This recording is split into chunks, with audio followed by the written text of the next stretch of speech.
I think it was a very good learning sessions for us in whole this morning. We learned quite a bit about different kind of SmartNICs, FPGA, and other kind of offload solutions.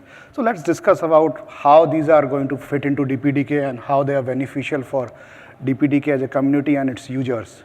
So one thing actually I want to get little educated about the SmartNIC versus FPGA.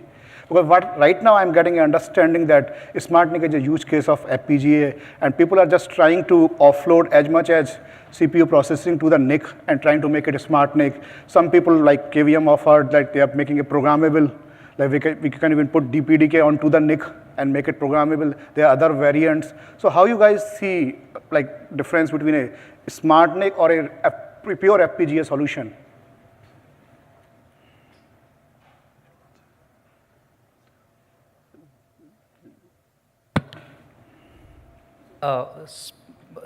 I don't have exact answer, or I should say a comment on this. So for example, how NXP does is they have their own AIOP, which essentially is like a flavor which can be converted into a SmartNIC. Or SmartNIC is just a name that we give it to that device. It's essentially an accelerated I/O processor. Anything which needs to be an I/O can be offloaded onto it using some programmable interfaces. So that way, that chip can work in the cases that you just said, that offloading OVS or offloading some use case. So that in NXP terms would be a smart NIC working, or a device working as a smart NIC in that case. If I can add a few things, I think SmartNIC is a definition that we have all in the industry kind of given to NICs. If I look at the highest level, or there are basic L2 NICs, right? They provide standard offloads, and there are SmartNICs. And to me, the FPGA-based NICs come even further under SmartNICs to be even super specialty SmartNICs. At least the SmartNICs that we see today out in the industry still are general purpose. Right? They can do, let's say, OVS offload, they can do IPsec offloads, customers can write their own things, but even for further specialized applications, right? It could be things within a large cloud customer that we all are aware of, it's a blue color name. They use FPGA-based NIC because they want to offload something very, very specific to their business process, and they want to do it at very high speed, and they do not want their requirement is not to keep reprogramming the logic every so often. And that's where the FPGA-based, I would classify anything which is non-standard L2 NIC as a SmartNIC. One approach could be running embedded processors on it. Other approach could be running FPGA-based accelerator on it. At end of the day, if it solves the customer business purpose in a specialized way, it is a SmartNIC. Yeah, and I would agree, because I think it's very thin line between DAMNIC and SmartNIC. We have, all our companies, we have roadmaps, and every new device has a smarter than previous. So, and again, if we fixing some very specific problem for customer, is it smart or not? So SmartNIC, and we can make not only SmartNICs, we can make smart devices. Again, if you combine FPGA with NIC, if you combine other devices as a smart processor. So I think at the moment it's very gray area. We cannot say this is smart and this is not. But I think from customer perspective, is this device, NIC, FPGA, can solve their problem in a way that they want to, for them it's smart. Actually, that leads to me another question about like getting SmartNIC kind of things integrated into DPDK. Because currently, like, they were integrated earlier as a network device.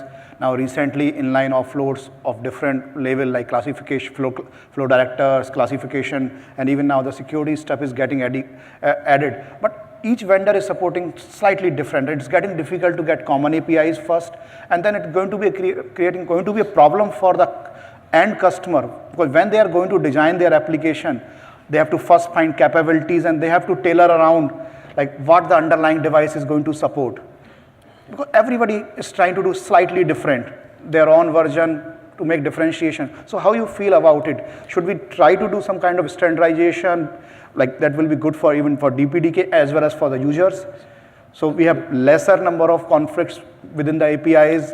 Yeah, so I think it goes back to one of the points I tried to make in my presentation, that for standard networking functions, we have to really drive the API onto the function and make sure that we don't cross the line into being specific to a hardware device.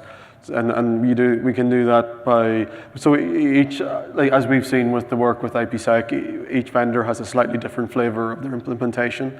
And for DPDK to be successful and get to and adoption of this by users to be successful, I think we have to make sure that that standard API gives the semantics and the language to allow applications to discover what are the subtleties in the implementation and to easily deal with those. Because I think if we go to the point where each implementation is just slightly different and requires such different semantics in the API or your application to be quite different, then the adoption will fail across the board. And I think you will get little silos, but you won't get mass adoption. I think the key is to have, in terms of API enablement, to have it in a manner that it's driven by the function that you're trying to accelerate, rather than the hardware that's sitting underneath doing that acceleration.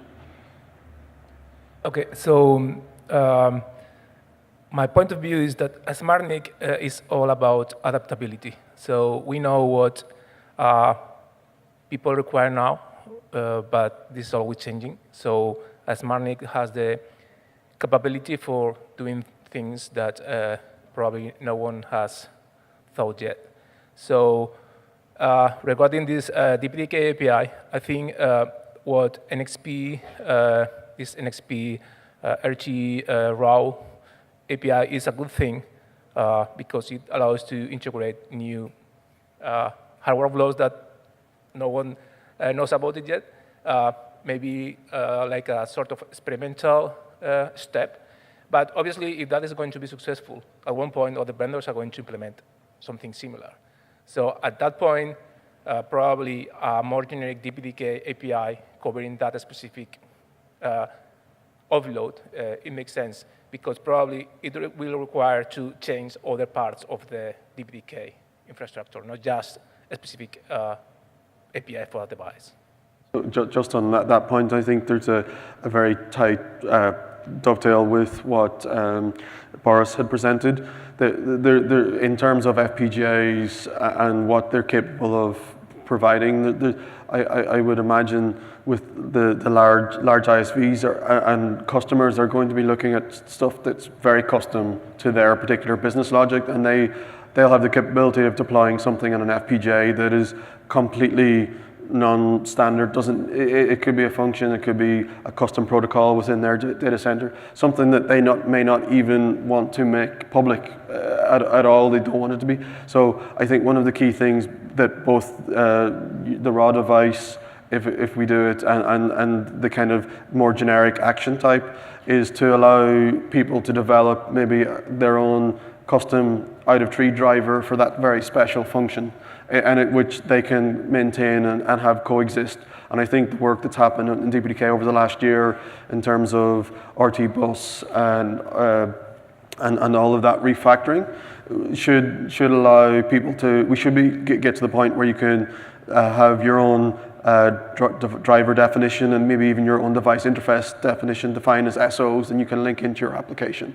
And your driver, as long as the majority of the DPDK APIs are there and they can be integrated into one single solution in an easy way, that will be a very powerful solution, because it allows, I think it will allow people to deploy solutions, continually to use the latest version of DPDK without and maintain those solutions, and not have to worry about maybe say upstreaming stuff, functionality into the kernel that's custom, or maintaining their own custom kernels. It could be a very, very powerful tool. Nice point. One of the problems which I am seeing with the SmartNICs are, some of the SmartNICs are offering full offloads. So they are trying to convert the DPDK from a data plane to a control plane or slow path kind of thing. Do you agree with that? Because they are trying to drop in, they want to do all the processing in the NIC itself, and the DPDK is just doing initial configuration?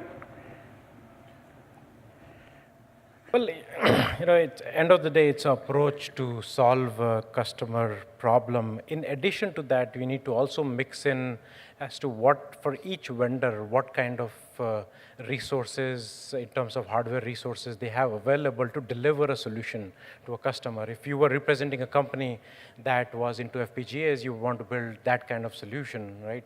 But I don't think ever there will be a stage where all the SmartNIC vendors will create exact identical solutions, right? That's just not going to happen. That's not the world we all live in. Going back to your previous question, where SmartNICs provide various different kinds of offloads, beyond everything else you all said, I think the other thing that I would like to add is that there will always be heterogeneity between these SmartNICs providing offloads. The software must have a software failback mechanism, because what we want to avoid, and it is the interest of everybody in this room and all the vendors and people whom we work for, is that when customers write their applications to leverage offloads being provided by SmartNICs, whether FPGA-based or anything else, you don't want them to rewrite their application and struggle through development, right? If some services cannot be provided by a specific hardware, you need to fail back to the software mechanism, and everybody who develops around that, in my view, should keep that in mind.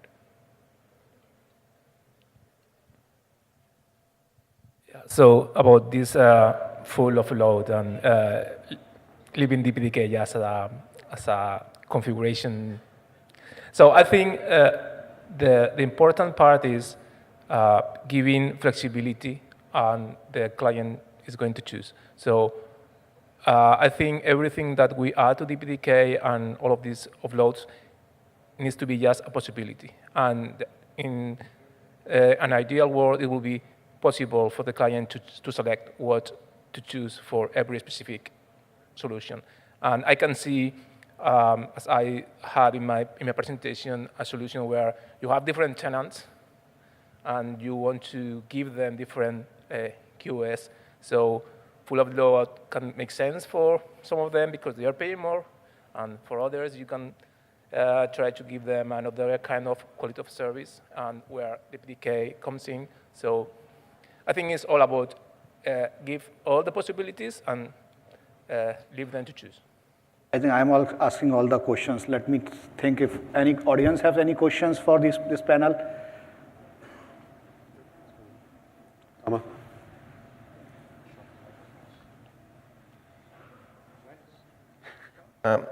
Actually, when speaking about FPGA, SmartNIC, or even IPsec, sometimes I try to think about it. I'm sure everybody is trying, but our brain is just burning. There are so many questions. So maybe one question about configuration. Do you think that we should try to abstract the configuration in DPDK so we can ask which processing we want to do in FPGA and SmartNIC? Is it possible to do it? Or should we just let the application use a side channel to discuss with the device and do the configuration?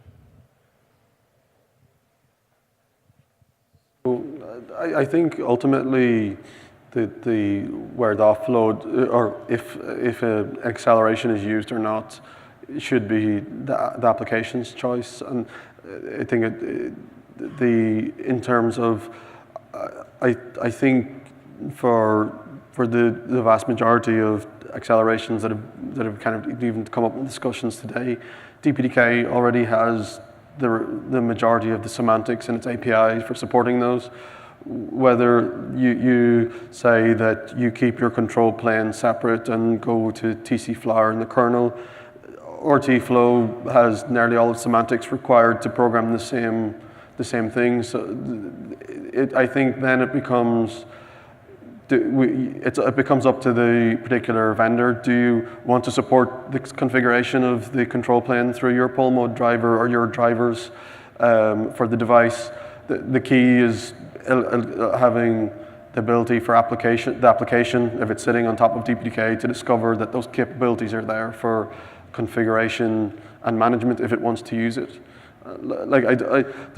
We haven't really discussed anything in terms of offloads that is radically outside the scope of the APIs that exist today. Like RTFlow is such a powerful API that's been introduced to DPDK that it has the semantics for, in terms of what I talked about earlier, the inline types of accelerations. It nearly has semantics for configuring any type of that if you have flexibility in the actions you can define.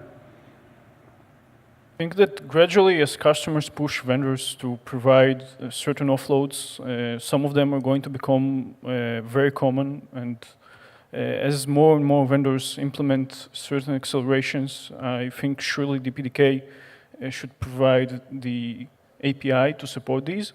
While in the experimentation stage, where every vendor has something specific, I don't know if DPDK should provide a generic API for vendor-specific things, since probably we won't solve all challenges from the first step, but only gradually. Maybe only provide a framework for experimentation, where each vendor could provide his own framework easily enough to customers, such that eventually, where multiple vendors provide the same offload, they could integrate rather easily without too many conflicts.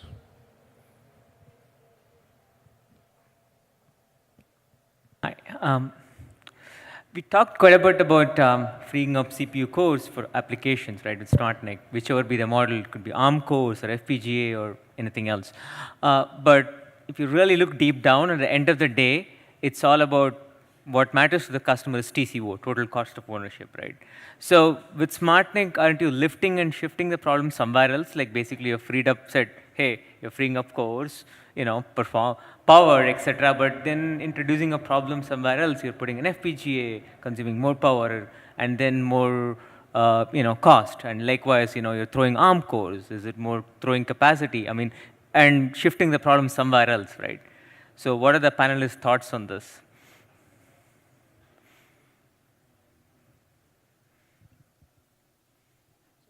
Yes, having specialized blocks, IP blocks is going to be expensive. But again, FPGA or SmartNICs or any such accelerated cores or blocks are not for every use case.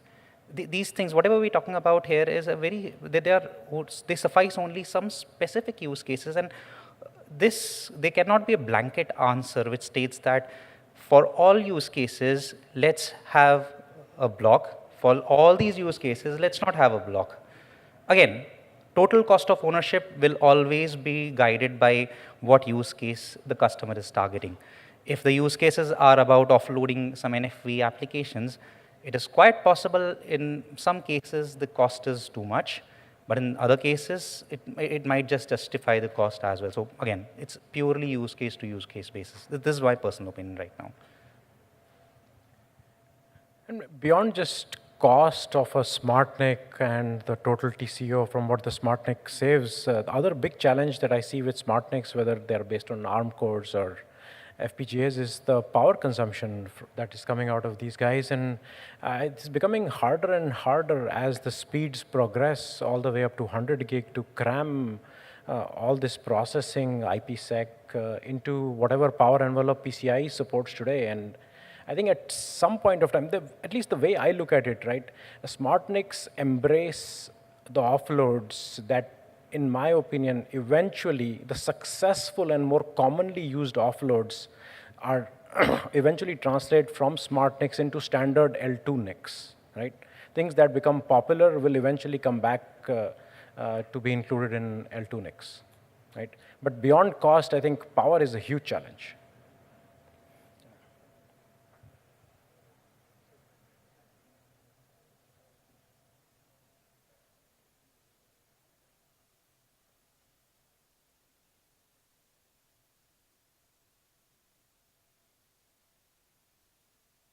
Thank you. So I have a question about also the cost, but the cost of development and how its cost is a breakdown between like a vendor of NIC and developer of an application. For example, if I want to add a support for specific protocol, then in various cases, let's say with SmartNIC, with FPGAs, I would need to do different steps. So with SmartNIC, I would need to learn architecture for FPGA. I would need to program the whole parser for my protocol. And with something like a DDP, I would probably need to ensure that this is supported by the NIC itself. Yep. So I need to probably work with a vendor on enabling this support. So how you would assess this if you need to add a new protocol? What would be the costs for that and the time frame for that for the developer of an application and for the vendor of the NIC? I think it depends upon the vendor to vendor. It's not, you can't generalize it because some vendors are offering standard ARM core, which can be easily programmable. Some are offering C programmable. Some are offering different kind of FPGA.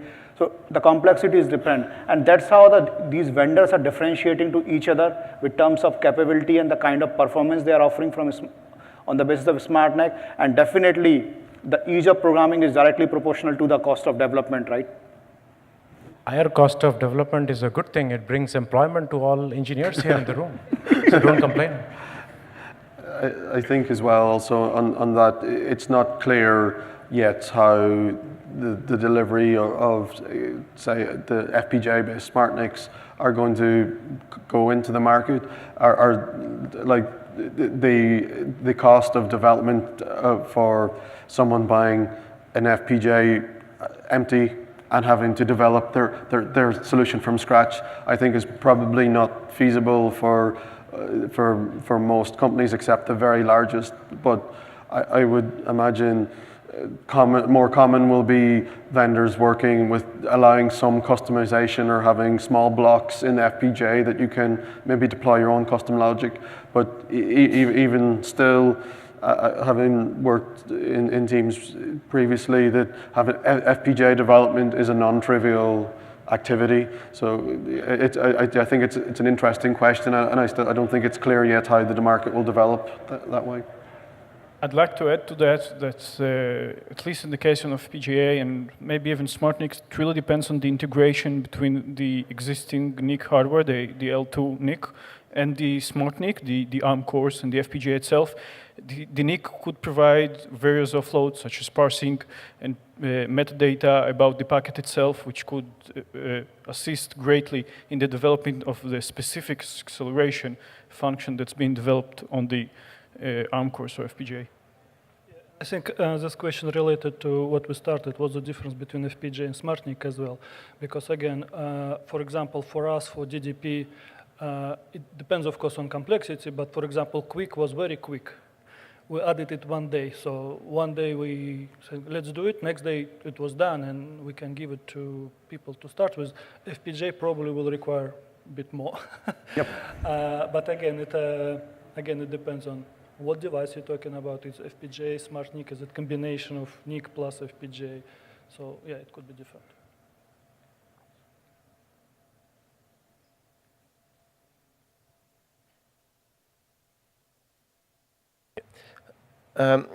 These new devices are breaking the limits between the functional separation. I mean, in DPDK, we have the ETH-dev class device, the crypto-dev class device, and we are going to add the compression class device. We are going to add the baseband class device, the InfiniBand, and you see, and with IPsec, it was the first time we had to mix between two classes of devices, with ETH-dev and crypto-dev. So my question is, do you think it makes sense to have such separation in API? Few things like that's how it's going to be. Because the way they are offering offloads, like they're getting whatever was earlier complex, they're trying to offload all that processing into the SmartNIC, and they're trying to make easier for the, they're trying to free the CPU from a user perspective. So those complexity, I don't think we can avoid. Yeah, I think so. I'm not sure in terms of APIs how many will straddle multiple device types. Certainly, you could see maybe compression. Also, if you could, depending on the use case, you could potentially do compression in line for packets in particular cases. But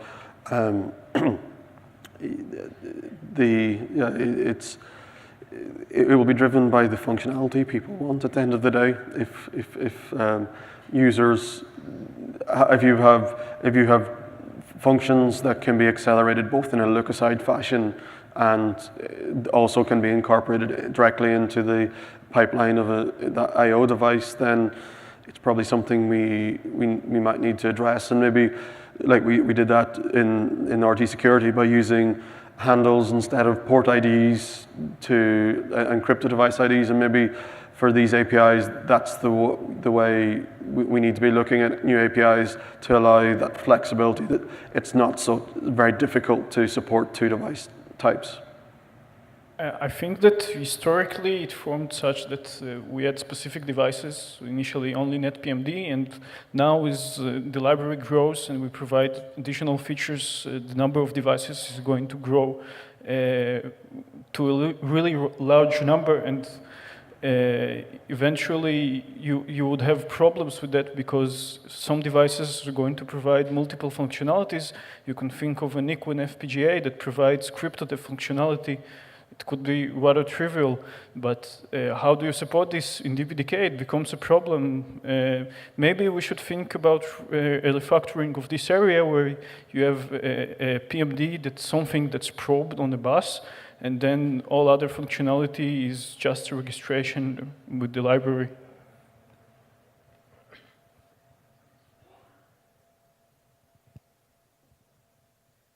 Can I ask a question to the panel? So and my question is specifically around IPsec. The way I look at the trend today, there's a lot of large mega-scale data centers, just a few spread all across the continents. But if we look further a couple of years down, with IoT and a lot of computing happening close to, compute needs to happen, a lot of processing needs to happen close to where data is being generated, the whole concept of edge computing.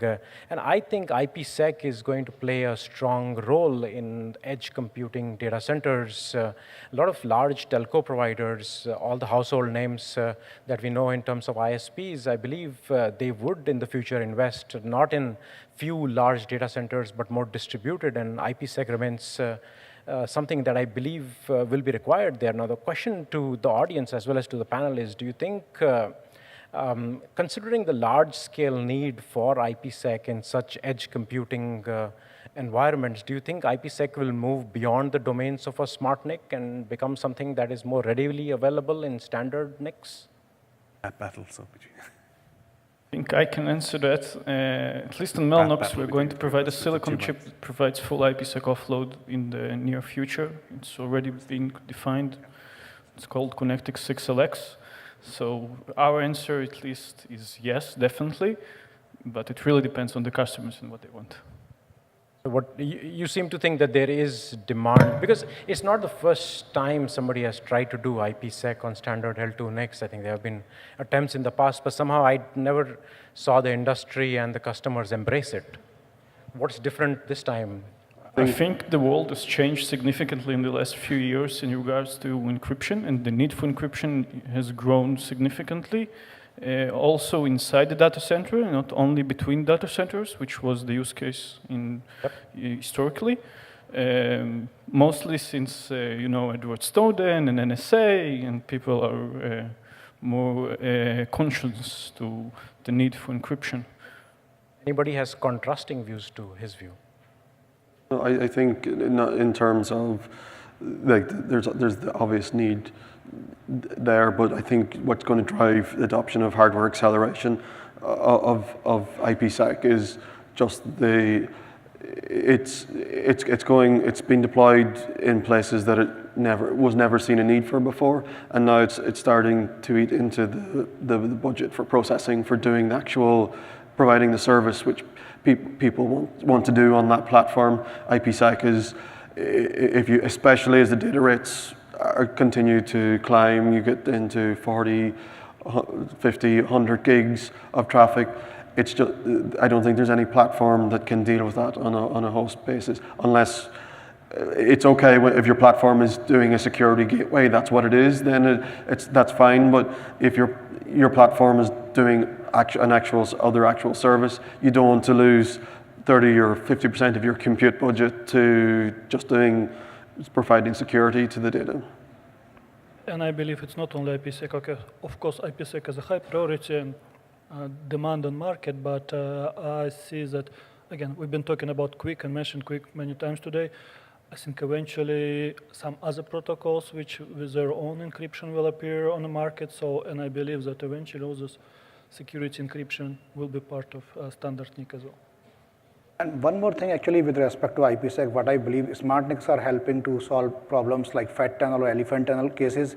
Earlier we were having problems in those cases like load balancing and reordering if you're parallelly processing those packets of a single tunnel or single flow packets into all the cores. Now with the SmartNICs, you first decrypt in the NIC itself and then you can distribute. So SmartNICs are helping even in the IPsec, the complex cases like fat tunnel or elephant tunnel cases.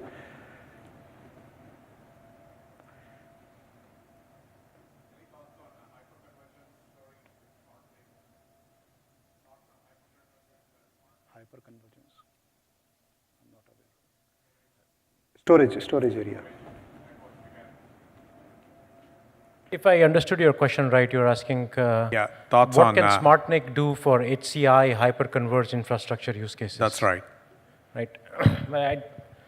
I don't know if I can answer that question from a DPDK perspective, but just going beyond that, I would eventually see use cases for NVMe over fabrics along with SmartNICs providing storage services that today hyperconverged infrastructures try to do it in software, because as the speeds of the media grows, as the latency of the media comes down, I think you will require some of the compression, dedupe, and other storage services to be offered by SmartNICs. I do not know how that relates to DPDK. I can tell you it relates to SPDK. Perhaps somebody else has thoughts on DPDK, HCI.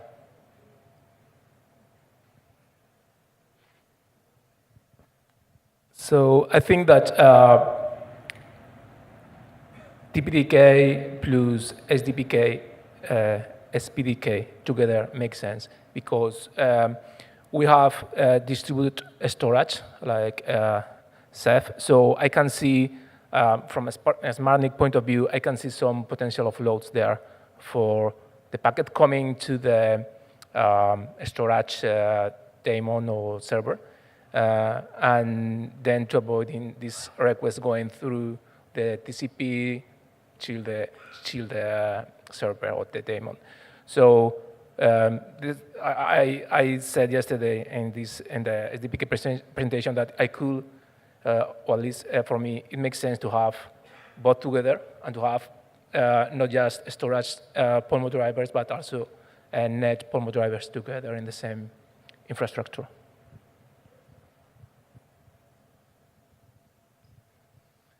Any other questions from the audience? Yeah. Oh, you have a question. So yeah, I would like to ask about the data plane versus the control plane with DPDK.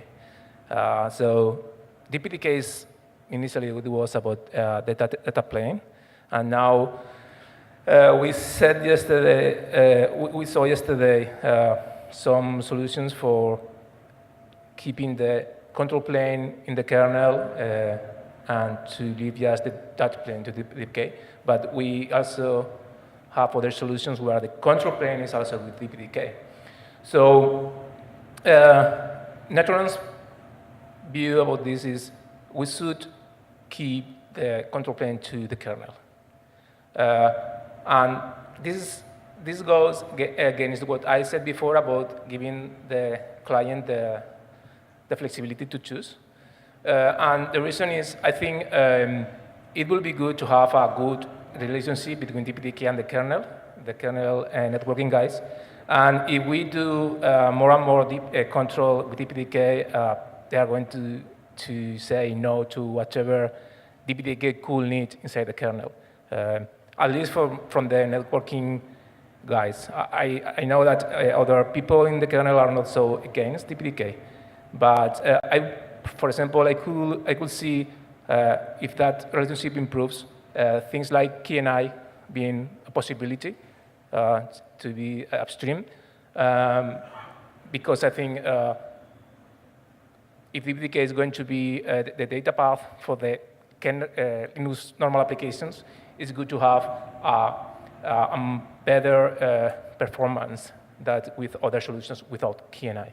So I will ask, what do you think about this? Should we just keep the control plane in the kernel, or? So, in terms of, I think there's going to be certain customers where that won't work for them. There are people who are running on very old kernels. They don't have access to the functionality that you need to, say, take advantage of things like switchdev and representer, netdevs. And I also, one of the things I wonder in terms of FPGAs, especially when you start maybe introducing custom functionality there, how do you support the drivers that are required for that? And then there's obviously, yesterday we heard about Windows, and we also have FreeBSD support in DPDK. I think we can't rely on control planes being supported. I think it has to be. I don't think it can be a hard and fast choice. I think it has to be maybe device or vendor decision. My feeling is that we nearly have, in terms of the vast majority of functionality that we're talking about supporting here, DPDK already has the control plane semantics to support that, if you so wish to do so. It's not, people may not wish to do that. They have a huge investment in kernel drivers, and that's the control plane they want to support. I think that has to be application dependent. Yeah, I can see a reason for having the control plane as well with DPDK. It's not about me, but I think if we as a community, the project would say, okay, we are not going to do control plane, the kernel is going to do that, you are in charge, we are going to do the data plane. Then maybe we could have something from the kernel, guys. Yeah. That is my...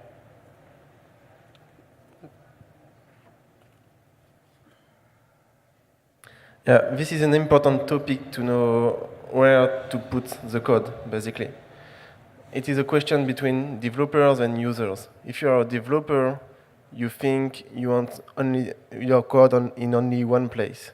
So the obvious place to put your driver code is in kernel. But as a user, you want the freedom to choose which path you want and how you want to update your system. Maybe you don't want to update the kernel, for instance. You want also to choose how I can request a new feature. Sometimes it is not the same constraints in the kernel project and in the DPDK project. So it's currently a fight between developer and user thinking, and I don't think we are going to fix it.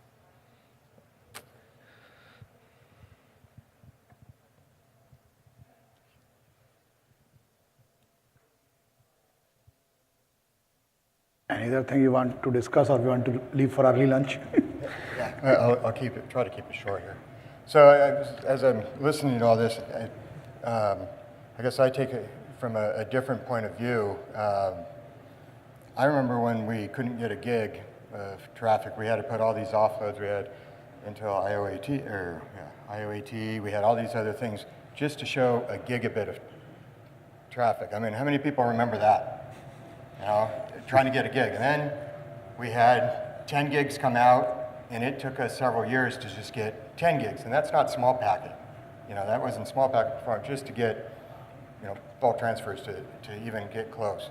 I spent a lot of time working with VMware and on VM traffic with VMDQ, getting that enabled with multi-queue in order to get a VM to get more than a gig. Because that's why SRLV. I mean, I worked on getting SRLV out in the industry, do all the ecosystem enablement, because we were getting a gig or two out of a single VM. SRLV, you know, we could actually get line rate at 10 gigs into a VM. Now we don't even think about, you know, 10 gigs into a VM, not really small packet, but, you know, we can do it. A lot of the offloads and a lot of the work that we did in hardware, we actually stopped doing because it wasn't needed anymore over time.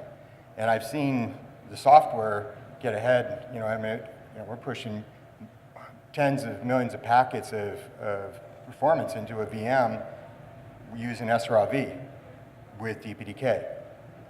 I think, we need to use hardware offloads where it makes sense, where we can't get the performance, maybe today, but the challenge, I think, to this group and us as an industry is to keep as much of it in DPDK running on the software, because that's where it's the most flexible. And that's where it's going to be the most useful for the most people. We work with the cloud guys that are like, we don't want to use any CPU because that's how we make money. That's where an FPGA makes sense. You can't argue that. They're selling $1,000 a core. Okay, we got to make sure that we have the performance that they want, not using up cores. Let's figure out how to do that and keep it on, keep it out of having to do all the complexity that we've just been talking about. So I guess I take it from a little bit different. I look at it, it's a software challenge to keep it off of hardware, and we put it on hardware because that's where we can accelerate it. The whole thing with NFV is stop putting it onto proprietary network hardware, put it into a virtual machine, but we got to get the same type of performance without eating up all the CPU for other work.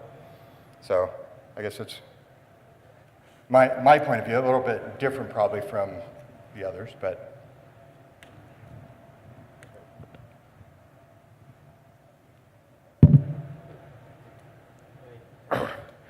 Brian was quiet all this time, and when he said everybody's listening to him. So you make a good point, Brian. The way, at least if I look the last 20 years, the problems that we have tried to solve always never really go away. They simply morph into new ones, right? When you solve the 1 gig problem, the 10 gig comes up. But the same problem today exists with 100 gig, right? And there will be different solutions.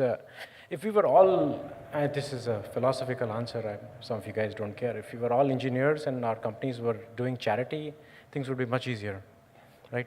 But we have, and then there are customers, leading edge customers who demand something now, and they can't wait for the next processor cycle refresh.